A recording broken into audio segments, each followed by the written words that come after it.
Madame la rapporteure générale. Merci beaucoup, Monsieur le Président. Donc effectivement, comme chaque fois, je vous propose, mais ça sera très rapide parce que, comme l'a rappelé le Président, il y a beaucoup d'amendements et puis nous souhaiterions pouvoir avoir fini ce soir. Pour vous faire un petit balayage extrêmement rapide de quelques sujets, pas de tous, mais sur les articles non rattachés. Donc il y a 14 articles que nous allons examiner aujourd'hui. 6 portent sur les ménages. Donc le premier, bon, je pense qu'on va passer un peu de temps sur celui-ci parce qu'il y a beaucoup d'amendements, c'est la retenue à la source. Le deuxième, c'est la prorogation pour 1 an du dispositif Pinel. Le troisième porte sur la réduction d'impôt sans Bouvard avec une prorogation, mais une petite modification à l'intérieur qui viserait à ne plus prendre une catégorie de résidence du tourisme. Le quatrième point, c'est un régime des impatriés avec des propositions d'extension d'exonération à la fois pour les bénéficiaires impatriés et pour les entreprises. Le cinquième point, toujours sur les ménages, c'est l'universalisation. Vous savez qu'il y a des réductions d'impôts pour les services à la personne, notamment pour les personnes retraitées, qui seraient transformées en crédit d'impôt. Et le dernier article porte sur, qui concerne les ménages, j'entends, porte sur la réforme des minima sociaux avec différentes mesures qui portent sur l'âge, plutôt sur les dispositifs. Un article concerne les collectivités locales qui vise à renforcer, à mettre un peu plus d'argent sur un fonds pour les actions en faveur de l'insertion menées par les départements. Et 7 portent sur les entreprises, avec le crédit d'impôt pour les métiers d'art, un verdissement pour les véhicules de société, la hausse du CICE qui passe de 6 à 7 points, la prorogation pour les jeunes entreprises innovantes, du dispositif pour les jeunes entreprises innovantes, la hausse pour les TPE du taux du crédit d'impôt investissement en Corse, ça c'est pour Monsieur de Courson, la suppression de quelques taxes à faible rendement et une taxe pour les frais de chambre de métier et de formation des artisans. Donc nous avons, Monsieur le Président, compté 295 amendements. Enfin, entre 292 et 295, je pense que vous voyez la tâche qui nous attend ce matin et aujourd'hui. Et surtout, on en a quasiment 100 de plus, 90 de plus que l'an dernier. Mais effectivement, entre autres, l'impôt à la source a donné lieu à pas mal d'amendements de votre part, ce qui est assez logique. Alors, bon, j'ai repris sur l'impôt à la source. Alors, il y a beaucoup de choses. L'étude d'impact est très, vous l'avez vu, très riche. On a aussi demandé d'autres informations plus chiffrées. Et on a, c'est donc toute l'équipe des administrateurs, vous verrez, il y a un rapport qui uniquement sur l'article 38 qui porte sur le prélèvement à la source, qui fait 400 pages environ avec des exemples. Et on a essayé, je salue vraiment Sophie, de balayer tous les cas de figure parce que effectivement, vous savez très bien qu'en matière de fiscalité, le diable est toujours dans le détail. Et nous avons essayé de chercher le diable. J'espère qu'on l'aura trouvé ou pas trop trouvé, mais en tout cas, ça permettra d'avoir une discussion. Bon, alors, je rappelle quand même, c'est ce que nous avions d'ores et déjà débattu le 20 septembre dernier. Tout le monde est concerné, donc ça je vais le rappeler, mais tous les revenus ne sont pas concernés. Les revenus concernés sont les salaires, les rentes viagères, les revenus fonciers, les bénéfices industriels et commerciaux, les bénéfices agricoles, les bénéfices non commerciaux. Ne sont pas, les revenus fonciers, pardon, j'ai oublié, ne sont pas concernés les plus-values immobilières, les revenus de capitaux mobiliers, les plus-values mobilières, certaines catégories de revenus, par exemple, les plus-values que vous pouvez faire sur les stocks options, sur les actions gratuites. Et donc, pour toutes ces catégories-là, ça ne change rien, c'est comme aujourd'hui. En revanche, ça change pour les autres. Alors, ce tableau, il ne se voit pas bien à l'écran, mais on a en vert ce qui va devenir, ce que sont des revenus qui vont être prélevés à la source avec la retenue à la source, c'est-à-dire via un tiers qui est l'employeur. En bleu, le prélèvement à la source via un acompte. Et en orange, ce qui ne change pas, ce qui représente, ce qui reste comme aujourd'hui. Bon, alors comme c'est pas très lisible, vous avez des petits camemberts sur le transparent suivant. Donc sur le camembert à gauche, c'est l'assiette. Donc vous voyez que la plupart des revenus en termes d'assiette seront concernés par une retenue à la source ou par un acompte, puisque ce qui n'est pas concerné, c'est le petit bout de camembert en vert, qui lui continuera à fonctionner comme aujourd'hui. Et sur le camembert de droite, ce sont les recettes. Alors c'est pas tout à fait symétrique, hein, vous le voyez. Donc en bleu, les recettes qui seront prélevées à la source. En rouge, ce qui est prélevé à la source via un acompte, et en vert, ce qui ne bouge pas par rapport à aujourd'hui. Ça, ce sont les grandes masses. Et en fait, c'est le tableau précédent, mais mis sous forme graphique. Donc, sur le prélèvement à la source, c'est ce qu'on vient de voir. Il y a une retenue à la source et un acompte. C'est ce que je vous ai montré sur les camemberts précédents. Donc là, on l'avait déjà abordé en septembre. L'assiette, ce sont les salaires nets imposables, avec déduction des cotisations de la CSG. Et pour tout ce qui fait les revenus qui font l'objet d'un acompte, d'un prélèvement à la source via un acompte, de janvier à août, ce sont les bénéfices et revenus de l'année N-2, et pour les autres, de septembre à décembre, les bénéfices et revenus de l'année N-1. Je ne vais pas revenir sur les taux, mais on aura sans doute des questions que vous aviez abordées. Ça, c'est le taux pour le calcul. Donc, c'est le vrai taux qui permet d'avoir, donc qui repose sur les années N-2, N-1, N-2. Et quand quelqu'un n'a jamais payé d'impôt la première fois, enfin, qui commence à travailler, qui n'a jamais payé d'impôt avant, il y a l'histoire du taux par défaut. Le taux par défaut peut servir si on n'a jamais payé d'impôt, mais il peut aussi être demandé par le contribuable pour que son employeur l'utilise.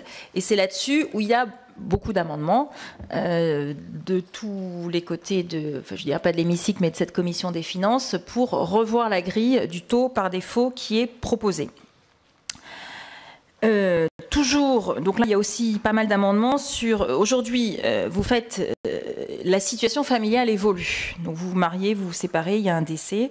Il faut qu'il y ait dans les 2 mois une déclaration du contribuable à l'administration fiscale qui, elle, a 3 mois pour refaire le calcul de l'impôt sur le revenu. Alors là, il y a aussi beaucoup d'amendements qui ont été déposés par vous, puisque la naissance d'un enfant n'est pas considérée comme devant faire l'objet d'une déclaration obligatoire. Pourquoi ce point-là?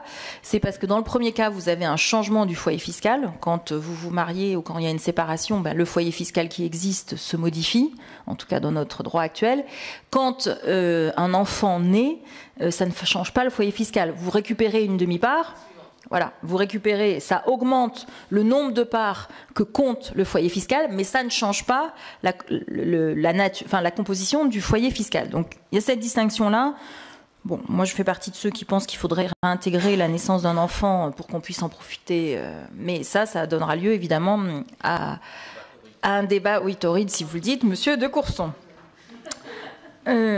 Changement de situation matérielle, les baisses et les hausses de revenus. Donc là aussi, il y a beaucoup d'amendements parce que si vous demandez une régularisation à l'administration fiscale, notamment en cas de baisse de revenus, s'il y a une erreur du contribuable, il y a une sanction qui est prévue, qui est peut-être un peu trop importante. Donc nous aurons aussi l'occasion d'en débattre. Alors, je vais remettre le graphe qui a été mis dans l'étude d'impact du gouvernement pour attirer votre attention là-dessus. Donc c'est page, je ne sais pas parce que j'ai pas le numéro de page, mais on le voit pas bien à l'écran. La ligne rose, c'est ce que vous devriez payer comme impôt sur le revenu, et la ligne bleue au-dessus, c'est ce que donnerait le prélèvement, la retenue à la source si on applique le taux par défaut.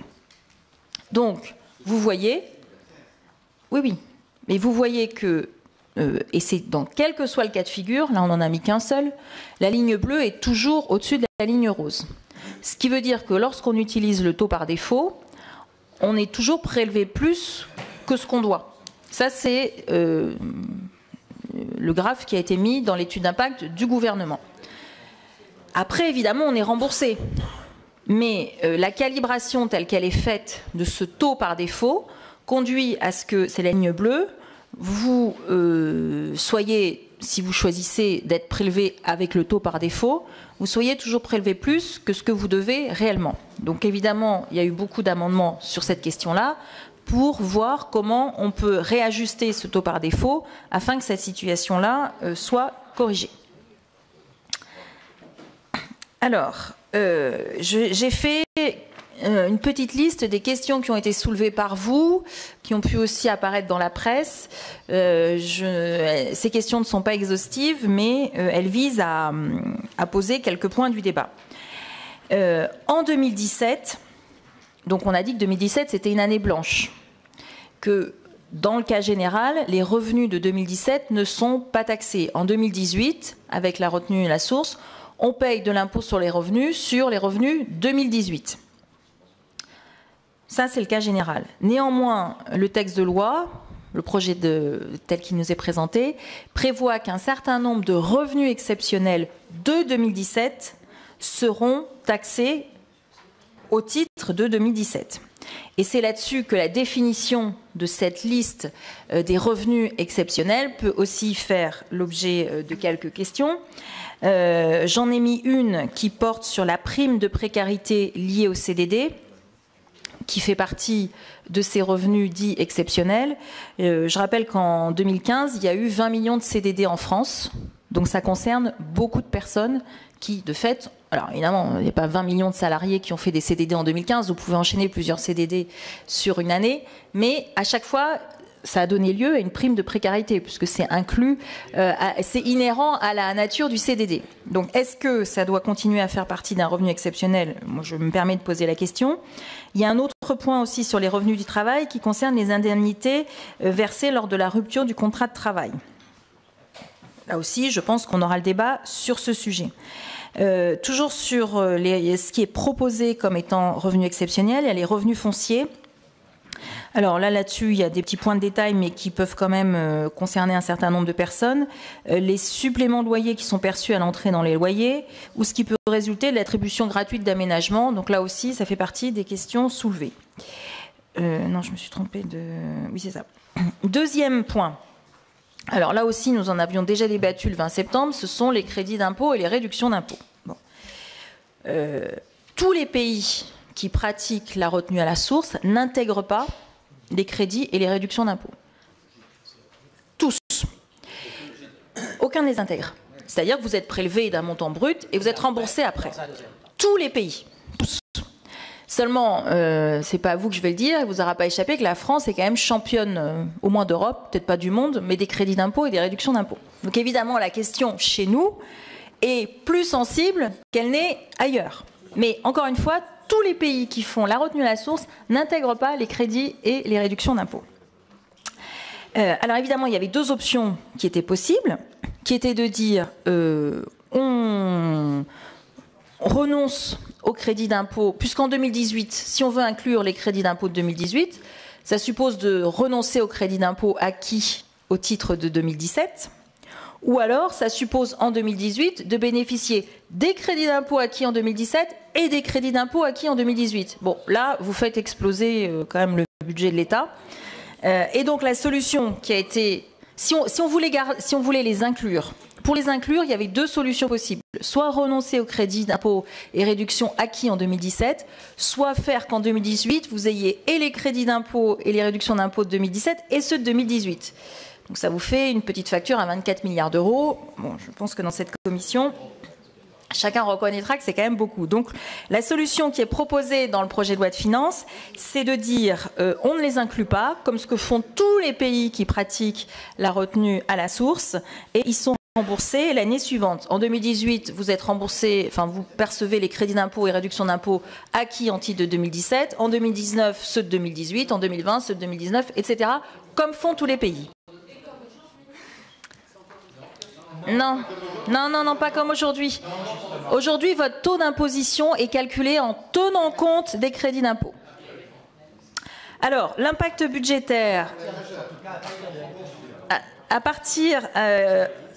l'impact budgétaire, ce serait donc 13,6 milliards d'euros en 2018 au titre des crédits d'impôt et réductions d'impôt acquis en 2017. Alors, pour répondre à une question qui m'avait été posée je ne sais plus si c'était par Monsieur Le Fur, le 20 septembre dernier, est-ce que ces crédits d'impôt et ces réductions d'impôt sont récurrents et quelle est la proportion de ce qui est récurrent? C'est-à-dire que vous avez une nounou, ben chaque année, l'année suivante, vous avez encore une nounou, parce que vos enfants ont encore besoin d'une nounou. Donc il y a les 2 tiers, au moins, on a réussi à identifier, parce qu'on a demandé au ministère des Finances de nous faire un tableau. Donc les crédits et réductions d'impôts de 2013, est-ce qu'ils existent encore en 2014 et est-ce qu'ils existent encore en 2015? On leur a demandé une vision sur 3 années. Pour pouvoir, on mettra le tableau d'ailleurs dans le... Voilà, oui, alors, voilà, ça c'est ce tableau-là.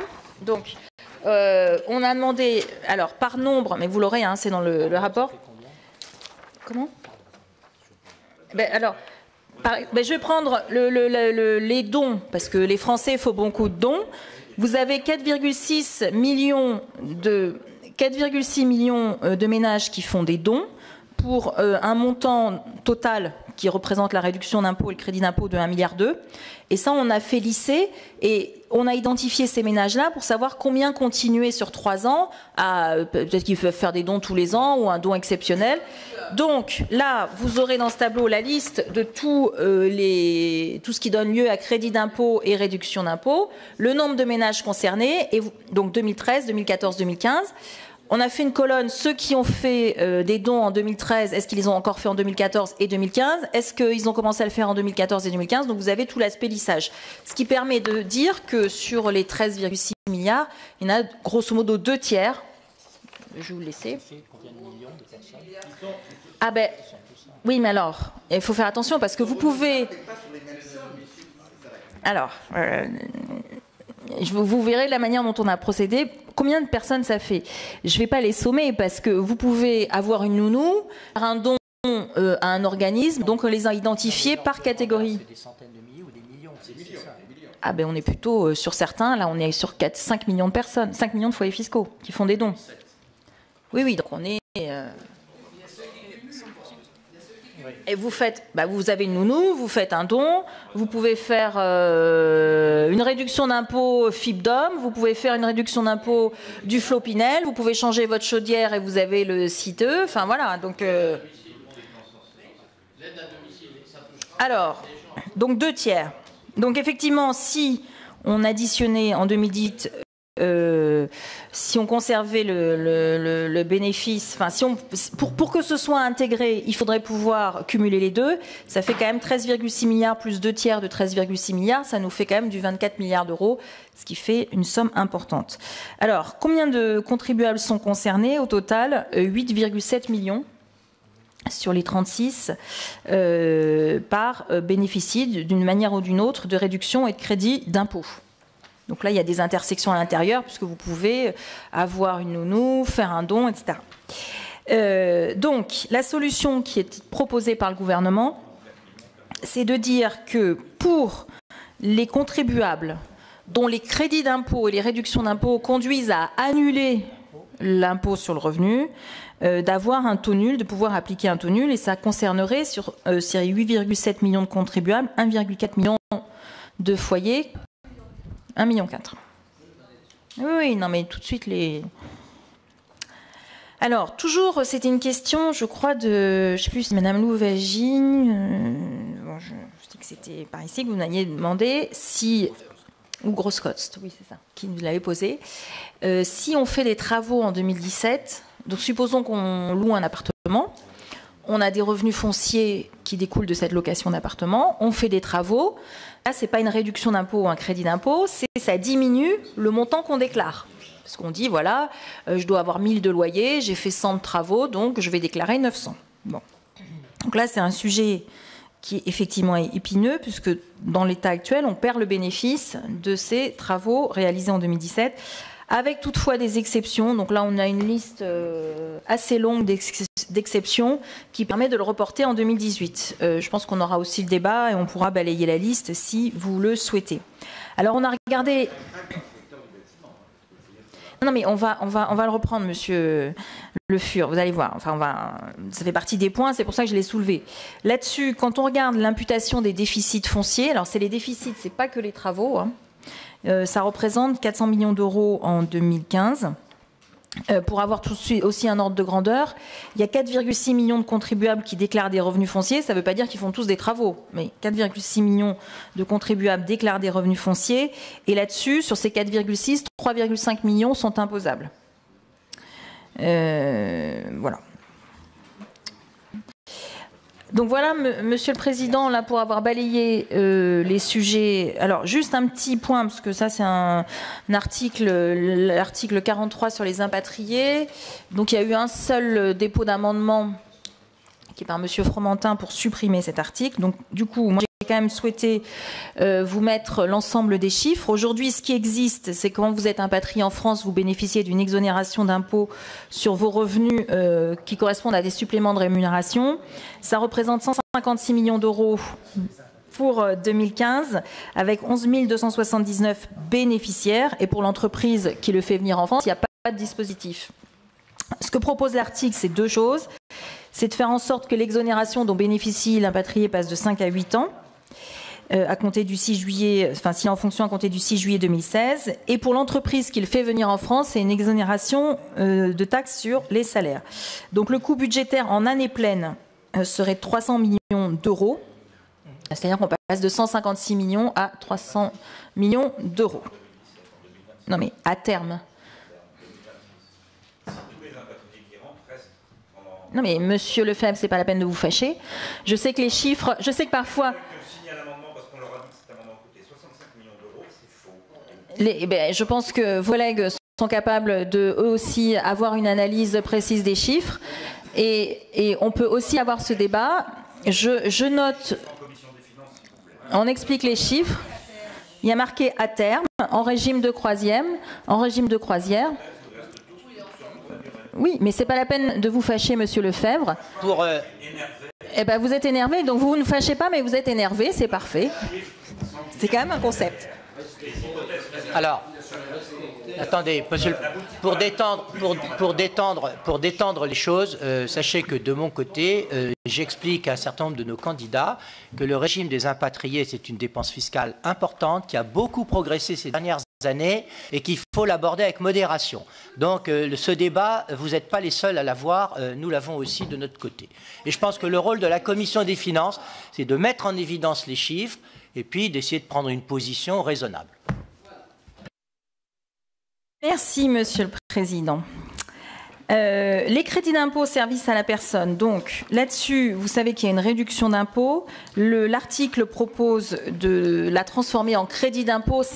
Alors là, chaque année, on a eu des amendements, que ce soit en PLFR, en projet de loi de finances initiale. Donc ça permettrait, voilà, Monsieur Le Fur va être ravi.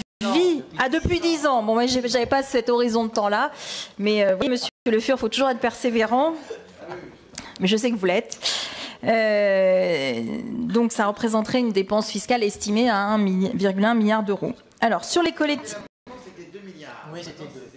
Oui, oui, mais l'inflation est nulle aujourd'hui, donc vous savez, voilà.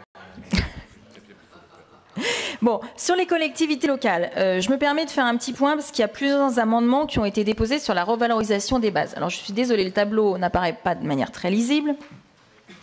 Donc, ce que nous avons voté depuis 2012, ce sont des revalorisations qui ont été supérieures à l'inflation. L'écart cumulé avec la dernière inflation constatée est de 2,7 points. Pour 2017, l'inflation prévisionnelle est de 0,8 et l'inflation en glissement annuel, tel qu'on le calcule, est de 0,4. Donc là, il y a plusieurs amendements qui ont été déposés. Pas de revalorisation des bases, une revalorisation à 0,4, une revalorisation à 0,8.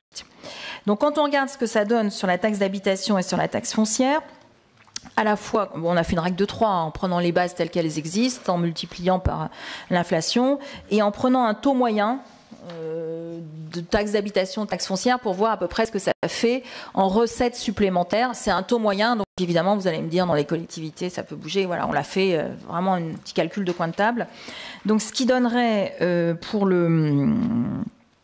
les recettes supplémentaires, entre 88 millions d'euros de plus et 177 selon les revalorisations que vous faites, et sur la taxe d'habitation, et entre 123 et 246. Quand on compte le nombre de ménages qui payent, bon, ça fait, c'était ce que vous aviez dit, Monsieur Lefebvre, c'est que grosso modo, ça fait des augmentations sur le montant à payer, entre 10, enfin une dizaine d'euros un peu plus, par ménage. Bon, voilà, chacun après appréciera sur ce qu'il souhaite faire sur la revalorisation des bases.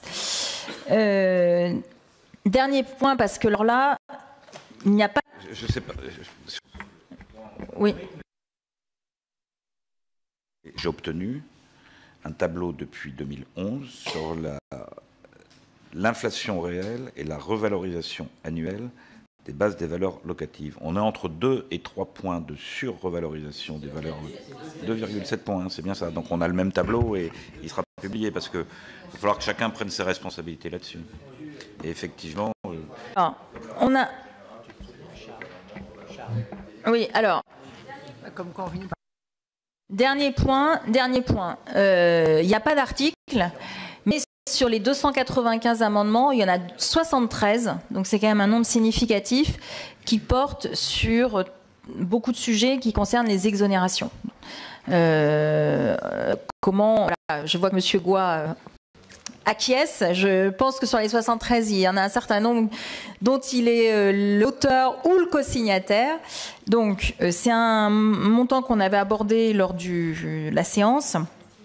En 2015, le montant à compenser devrait être 4 milliards et le montant compensé est de 1,8 milliard sur les différentes exonérations ou dégrèvements qui peuvent, enfin des exonérations parce que les dégrèvements sont compensés.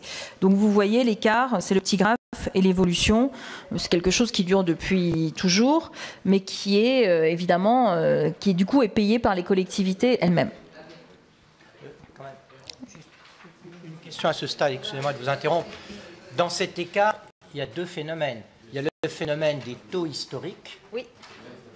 Et puis, il y a les baisses au fil du temps de compensation. Oui. Sur le taux historique, moi, j'ai quand même une position depuis toujours consistant à dire si la collectivité a augmenté ses taux, c'est pas au contribuable national de payer. Donc, il faut vraiment distinguer dans les compensations ce qui relève d'un phénomène et ce qui relève de l'autre, Monsieur Goy. L'écart est tel. Je suis d'accord avec vous. Vous avez raison. Si les gens en ont profité pour augmenter les taux, mais en tout état de cause, l'écart, vous l'avez vu, il est supérieur. D'ailleurs, je le rappelle, cette perte, elle est supérieure au montant de la DSU dont on dit qu'on a gavé effectivement certaines collectivités. Et l'écart est tel qu'il y a quand même un véritable problème. Il y a 60 mentions.